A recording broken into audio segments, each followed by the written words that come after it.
Hi friends, ఈరోజు మళ్ళీ ఎలుగులు project దగ్గరికి వచ్చాను. ఈసారి పైన వాటర్ రిజర్వ్ దాకా లేకుండా కింద పక్క ధ్యానం చేద్దామని వచ్చాను. ధ్యానం చేసి ధ్యానం యొక్క అనుభవాలను మీతో షేర్ చేసుకుంటాను. యాక్చువల్గా ఏంటంటే ఈరోజు ఏదో ప్రోగ్రామ్కి వచ్చాను, కానీ ఎందుకు అక్కడ డిలే అవుతుందంటే టైం ఉందని చెప్పి ధ్యానం చేద్దామని ఇక్కడికి వచ్చాను. ఇక్కడ ఈ పచ్చని ఆ చెట్లు, అదే పార్క్. యాక్చువల్గా ఆ పార్క్లో ధ్యానం చేద్దామంటే మామూలు ప్రకృతి చేస్తుంటే ఈసారి ఆ కొండ ఉంది కదా, కొండ పైన చేద్దామని చూస్తున్నాను. కొండ పైన చెప్పాను కదా, కాస్మిక్ ఎనర్జీ తొందరగా వస్తుందని. సో ఆ కొండపైన ధ్యానం చేసి అక్కడ ఒక గుహ కూడా ఉంది. ఆ గుహలో ధ్యానం చేసి ఆ ధ్యానం యొక్క అనుభవాలు మీకు తెలుపుతాను. సో ఈరోజు ఆత్మజ్ఞానం గురించి వీడియో చేస్తాను. మొన్న గురుగారు చెప్పారు, ఈరోజు ఆత్మజ్ఞానం గురించి వీడియో చేసి ఆత్మకు జ్ఞానం ఎంత అవసరమో, మనిషికి గాలి ఎంత అవసరమో మనకున్న ఆత్మకు అంత జ్ఞానం అవసరం. దాని మీద ఈరోజు వీడియో చేస్తున్నాను. Stay tune. ధ్యానం చేసిన తర్వాత మన అనుభవం చెప్తాను. ఇదిగో పార్క్, వెనక పక్క పార్క్, ఇదిగో ఈ పక్క స్ట్రీమ్, పైన డ్యాము, కింద వాటర్ పోయే స్ట్రీము. అలా ఈ యొక్క మధ్యలో కొండ మధ్యలో వెళ్తుంది. సో అందుకని ఈరోజు ఇక్కడ ధ్యానం చేసి అనుభవాలు చెప్తున్నా. అంతవరకు స్టే ట్యూన్. బాయ్. కొండల్లో గుట్టల్లో ఇవి కొండలు, అదే డ్యామ్ నుంచి బయటకు వచ్చే వాటర్ రిజర్వాయర్, అది పైన వెలిగిల్లి రిజర్వాయర్. ఈ పక్క పార్క్ ఉంది, ఇది కొండ. సో ఇక్కడ వాటర్ ఫ్లోయింగ్ ఉంది కాబట్టి నేను ఇక్కడ ధ్యానం చేస్తున్నాను. అక్కడ ధ్యానం చేస్తున్నాను, ఆ కొండ మీద ధ్యానం చేసి ధ్యానం యొక్క అనుభవాలు చెప్తాను. అంతవరకు stay tune. Bye. Hi friends, అదిగో ఆ కొండ మీదనే ధ్యానం చేశాను. ధ్యానం మాత్రం మహా కుదిరింది. చెప్పాను కదా, కాస్మిక్ ఎనర్జీ మాత్రం నా మైండ్లో ఫుల్ వచ్చేస్తుంటుంది. ఒకదాంతో ఒక్కరోజుతో అయిపోదు. ఇది జీవితాంతం చేస్తూనే ఉండాలి. నేను ధ్యాన ప్రచారం చేయడానికి నేను ఒక మార్గం ఎంచుకున్నాను. ఒక్కొక్కరు ఒక మార్గం చేస్తుంటారు అనమాట. ఒకరు పిరమిడ్ ధ్యాన సెంటర్ కట్టి వాళ్ళు ధ్యానం గురించి చెప్తుంటారు. కొందరు సెంటర్ పెట్టి కొందరు ధ్యానం గురించి చెప్తుంటారు. నేను ఇలా ప్రకృతిలో ధ్యానం గురించి చెప్తుంటాను అనమాట. సో ఇది ఒక మార్గము. Thank you. ధ్యానం గురించి చెప్తూనే ఉంటాను, వీడియోలు చేస్తుంటాను. Thank you. మరో వీడియో కోసం మళ్ళీ ముందు కలుపుతాం. బాయ్. ఓం శ్రీ గురుభ్యో నమః. జగద్గురు పితామహ సుభాష్ పత్రిజీ గారికి ఆత్మక ప్రణామాలు. గురుగారు గురువైన సదానంద యోగి మహారాజుకి ఆత్మక ప్రణామాలు. యోగి మనకు ఆత్మక ప్రణామాలు. నాకు జన్మించిన తల్లిదండ్రులకు ఆత్మక ప్రణామాలు. విశ్వగురు మండలికి ఆత్మక ప్రణామాలు. పరమ గురువులకు ఆత్మక ప్రణామాలు. నాకు ధ్యానం నేర్పించిన పాండవశక్తి దంపతులకు ఆత్మక ప్రణామాలు తెలుసుకుంటూ ఈరోజు ఆత్మజ్ఞానం గురించి కాన్సెప్ట్ చెప్పుకుందాం. సో ఆత్మజ్ఞానం అంటే ఏంటి? ఫస్ట్ ఆధ్యాత్మిక జ్ఞానం, ఆధ్యాత్మిక భక్తి, దాని తర్వాత ఆధ్యాత్మిక జ్ఞానం, దాని తర్వాత ఆత్మజ్ఞానం. ఆధ్యాత్మికం అంటే ఏంటి? ఆధ్యాత్మికం అంటే దేవుని మీద భక్తి ఉండడం, దేవుణ్ణి స్మరిస్తూ ఉండడం, దేవుణ్ణి ఎప్పుడు కొలుస్తూ ఉండడం, దేవుణ్ణి పూజిస్తూ ఉండడం, ఎప్పుడే దేవుని గురించి ఆలోచిస్తూ ఉండడాన్ని ఆధ్యాత్మికం అంటారు. దేవుడు తప్ప వేరే మార్గమే లేదు. ఆ జ్ఞానాన్ని ఆత్మజ్ఞానం, ఆధ్యాత్మిక జ్ఞానం అంటారు. సో భక్తికి ఆధ్యాత్మికానికి ఏమైనా సంబంధం ఉందంటే ఖచ్చితంగా ఆధ్యాత్మిక అంటేనే భక్తి. అలాంటి ఆధ్యాత్మికంగా ఉండే ఏ సాధకుడైనా ఆత్మజ్ఞానాన్ని ఎంతో ఎంతో తెలుసుకోవాలనుకుంటాడు. అసలు ఆత్మ అంటే ఏంటి? ఆత్మానికి జ్ఞానం ఎందుకు? అసలు మనం ఎవరు నువ్వు ఆత్మవా, శరీరానివా, మనస్సువా, బుద్ధివా, బుద్ధితో వ్యవహరించే ఒక శరీరానివా? ఇవన్నీ ప్రశ్నలు అన్నమాట, సందేహాలు మనిషికి. ఎప్పుడైతే భక్తి మార్గంలో వచ్చినప్పుడు నువ్వు భగవద్గీత చదవాలనుకుంటావు, ఇంకోటి ఆధ్యాత్మికంగా ఏదన్నా తెలుసుకోవాలనుకుంటావు. భక్తిగా ఉన్నప్పుడు నీ జీవన ప్రయాణం ఏంటి? నీ జీవితమే ఆశయం ఏంటి, నీ జీవితం ఎలా ఉండాలి, ఆధ్యాత్మిక వచ్చినప్పుడు కొన్ని క్యూరియాసిటీ ఆతృత ఉంటుంది తెలుసుకోవడానికి. మనం భగవద్గీత చదివినప్పుడు ఈ భగవద్గీత అంటే ఏంటి, అది ఒక జీవన శైలి. మన జీవనం ఎలా సాగించాలో నేర్పే ఒక సాధనం. ఈ జీవితం ఇలాగే ఉండాలి, ఈ జీవన ప్రయాణం ఇలాగే ఉండాలి అన్ అలాంటి దాంట్లో ఉండే ఒక మార్గాలు, స్టెప్స్ అన్నమాట. ఒక మనిషి ఎలా జీవించాలి, పాజిటివ్‌గా జీవించాలి, ఎలా జీవించాలని తెలిపే సాధనం ఒక భగవద్గీత. భగవద్గీత కాదు, ఖురాన్ కావచ్చు, బైబిల్ కావచ్చు. ఇవన్నీ మనిషి యొక్క ప్రమాణాన్ని, జీవన ప్రమాణం, ఆ ప్రయాణం ఎలా చేయాలి, ఎలా చేయాలి అంటే అనేది తెలుపుతూ ఉంటాయన్నమాట. చాలామంది జీవితాన్ని, ఈ జీవితం అంటే ఏంటో కూడా తెలియదు జనాలకు. ఒక్కొక్క దశలో ఒక్కొక్క జీవితం ఉంటుంది. ఆ జీవితాన్ని మనం ఎలా పరిపక్వత, ఎలా ఫుల్ఫిల్, సంపూర్ణం చేసుకోవాలనే ఆలోచన చాలామందికి 90% ఉండదంట. గురువులు చెప్పారు. సుభాష్ పత్రిజీ చెప్పారు. ఆయనకు ఆత్మ పురాణాలు, మొన్న సత్య సదానందగిరి గారు కూడా చెప్పారు. జీవితం అంటే ఏంటి, మనం ఈ భూమి మీదకి ఎందుకు వచ్చాం, కర్మలను అనుభవించడానికి వచ్చాం. ఆ కర్మలు ఎలా అనుభవించాలి, నెగిటివ్ కర్మలు, ప్రాపంచిక కర్మలు ఎలా అనుభవించాలి, నిష్కామ కర్మలు ఎలా అనుభవించాలి, ప్రారంభ కర్మలు ఈ కర్మలు ఎలా అనుభవించాలి, అది ఒక సిస్టమ్, ప్రాసెస్గా ఉండడానికి చాలా చాలా బుక్స్ ఉన్నాయి. అందులో భగవద్గీత మొదటిది. అది మన జీవన ప్రమాణాన్ని తెలియజేస్తుంది.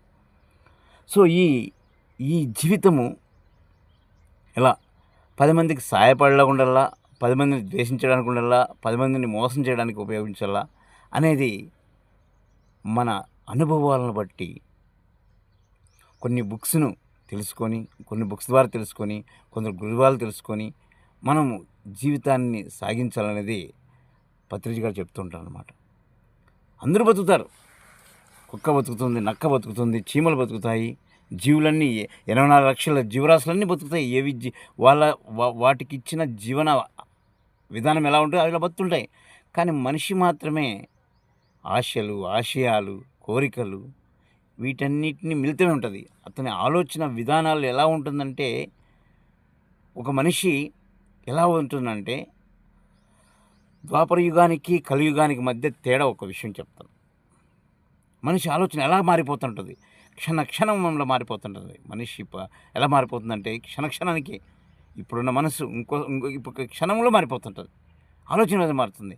ఎలా మారుతుంటే, కురుక్షేత్ర యుద్ధం అయిపోయింది.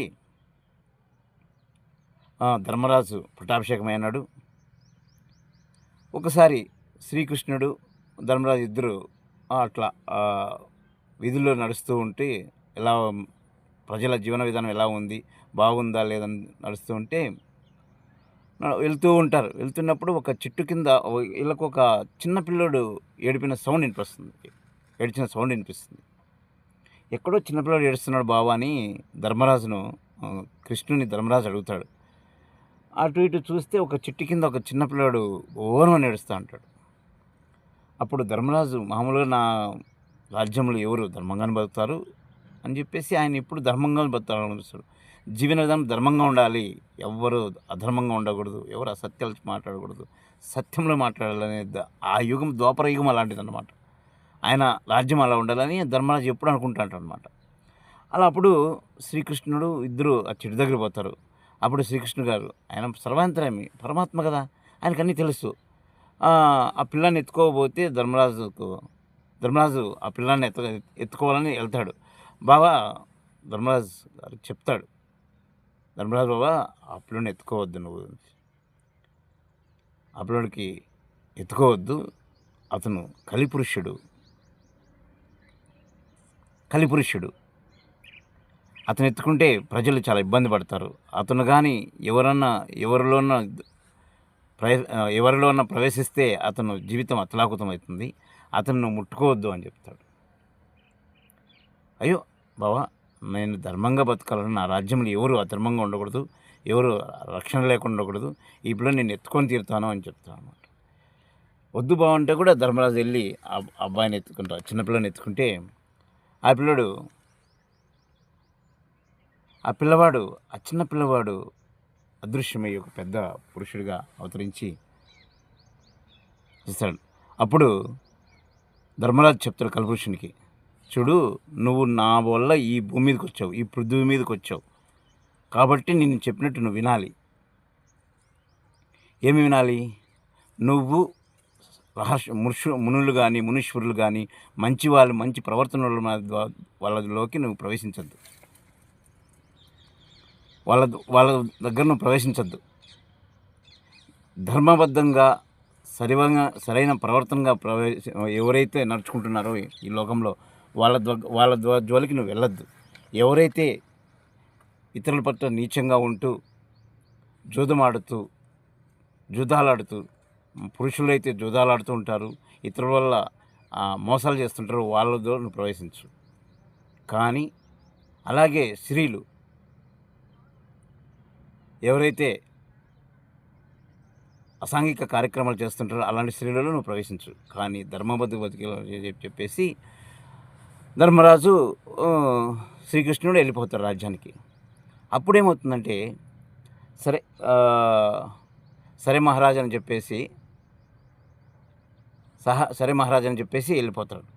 సో అప్పుడు కలిపురుషుడు అదృశ్య శక్తిలో, నా దగ్గర ఇద్దరు కోతులు వచ్చారు, నేను కొండ మీద ఉన్నాను, ఇక్కడ వెలుగుల ప్రాజెక్టు కొండ మీద ఉన్నాను, ఇద్దరు కోతులు నన్ను చూసి నన్నే చూస్తూ నేనేమైనా తెచ్చాను పాపం, ఇద్దరు వాటికి ఫుడ్ ఏమి ఉండట్లేదు పాపం. అయినా ఇవి కూడా ఒక జీవరాశులే. మానవుడు దేని నుంచి ఉద్భవించి స్టార్ట్ చేశాడు? కోతి నుంచే పుట్టాడు. సరే, ఇవన్నీ తర్వాత అప్పుడు ఏం చెప్తా అంటే, సరే వాళ్ళు వెళ్తా. అప్పుడు కలిపురుషుడు ఏం చేస్తుందంటే, ఎక్కడ అధర్మం జరుగుతుందని చెప్పి మొత్తం అదృశ్య శక్తిలో తిరుగుతూ ఉంటాడు. అప్పుడు ఆ ఊరిలో ఒక ఇద్దరు రైతులు, ఒక రైతు తన భూమిని ఒక రైతుకు అమ్ముతాడు. అమ్మేసి మొత్తం డబ్బులంతా తీసేసుకొని వెళ్ళిపోతాడు. వెళ్ళిపోయి మరుసలో వచ్చి అతను ఆ భూమిని దున్నుతాడు. ఒక రైతు, ఆ భూమి అయితే ఏదైతే రైతు ఉంటాడో ఆ వచ్చి తన భూమిని కొన్నాడు కదా, దున్నుకోవాలి కదా. దున్నుతూ ఉంటే బంగారు లంకె బిందెలు దొరుకుతాయి.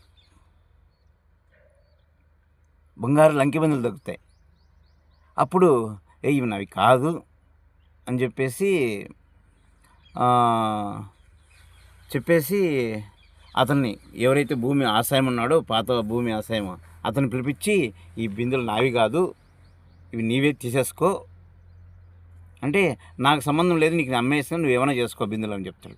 బంగారు లంకె బిందెలు దొరికినాయి. కానీ అప్పుడు ఆ రైతు దాని విలువ తెలియదు.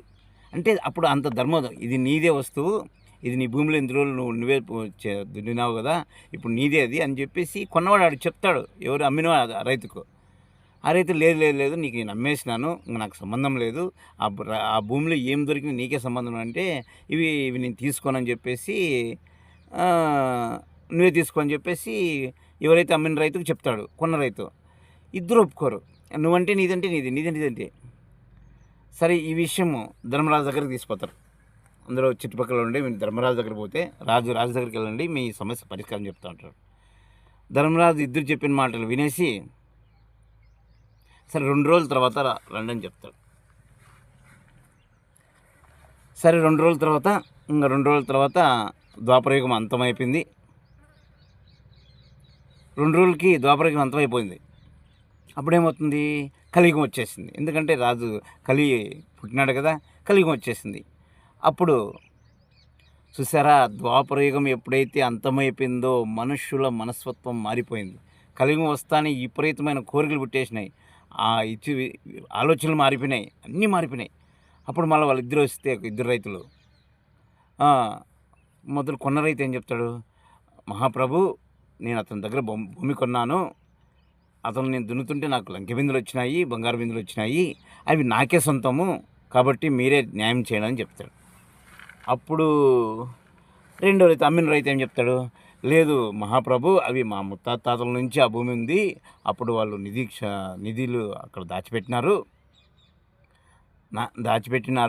ఇప్పుడు బయటకు వచ్చినాయి, కాబట్టి అవి నావే అని చెప్తాడు అమ్మిన రైతు. చూసారా, కలియుగం రాకముందు ద్వాపరయుగంలో ఏం జరిగింది? సత్యవంతులు మామూలుగా అయితే భూమి దున్నప్పుడు కొన్న మామూలుగా ద్వాపరయుగంలో ఏమవుతుంది? భూమి కొన్నప్పుడు ఆ రైతుకు అతనికే చెందాలి. కొన్నాడు కాబట్టి అతను ఏం దొరికినది అతను భూమిలో అతనే కదా, ఆ పంట పొలాలు ఏమొచ్చినా అతను కదా. కానీ అప్పుడు నాది కాదు నీది, ఇది నాకు సంబంధం లేవు, ఇవి నువ్వు తీసుకొని, నేను పంట మాత్రం నాది, ఈ భూమిలో ఉండేది నాకు సంబంధం అంటాడు. ఎప్పుడు ద్వాపరయుగం, అది సత్యయుగం. సత్యయుగం తనది కాని వస్తువు, ఎందుకంటే ఇన్ని రోజులు అమ్మిన రైతు భూమేది, సత్యంగా బతికినాడు. ఎప్పుడైతే కలియుగం వస్తుందో ఈ విపరీతమైన కోరికలు వచ్చేసిన మానవునికి, నాది, నేను కొన్నాను, నాదే కాబట్టి. అమ్మిన రైతు లేదు, ఇది మా తాతల గారి ఆస్తి, నిధి నిక్షేపాలు ఇవి నాకు ఇస్తారు. అప్పుడు ఇద్దరు ఆలోచించి, రాజు ఆలోచించి, ఇవి మీవి కాదు, ఇవి రాజ్యానికి సంబంధించినవి, ఇవి పేద ప్రజలకు ఉపయోగపడతాయి, మీవి కాదని చెప్పేసి ఇవి పంపించేస్తారు. చూసాడా, ధర్మరాజు కూడా కలియుగం వస్తానే ఆ ఇద్దరికి ఎవరికి చెందాల. కానీ ఆయన ఏం చేస్తాడు, ధర్మరాజు, కలియుగం వచ్చేసింది కదా,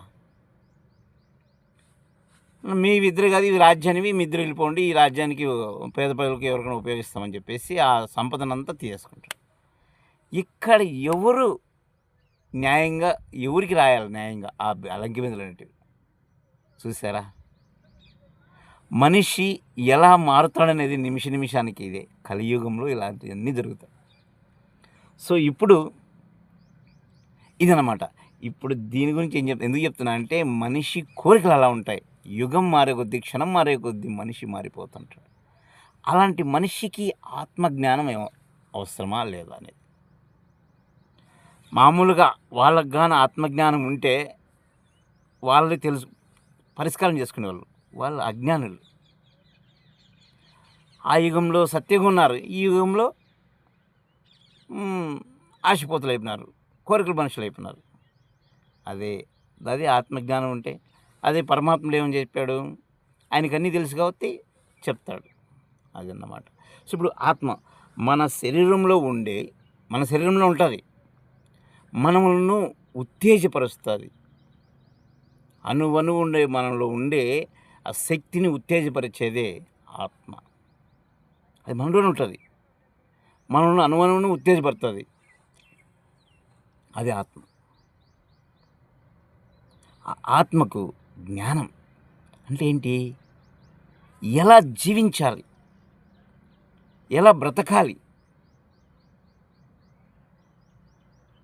ఎలా 10 మందికి సాయం చేయాలి, ఎలా 10 మందికి ఉపయోగపడాలి, ఆలోచన రావాలంటే ఓన్లీ బుక్స్ చదివితే కాదు, మనసు, ఈ ఆత్మ, ఈ జ్ఞానాన్ని, ఈ ఆత్మకు జ్ఞానం కావాలి, మనసు మారాలి. మన శరీరం ఏంటి? దేహము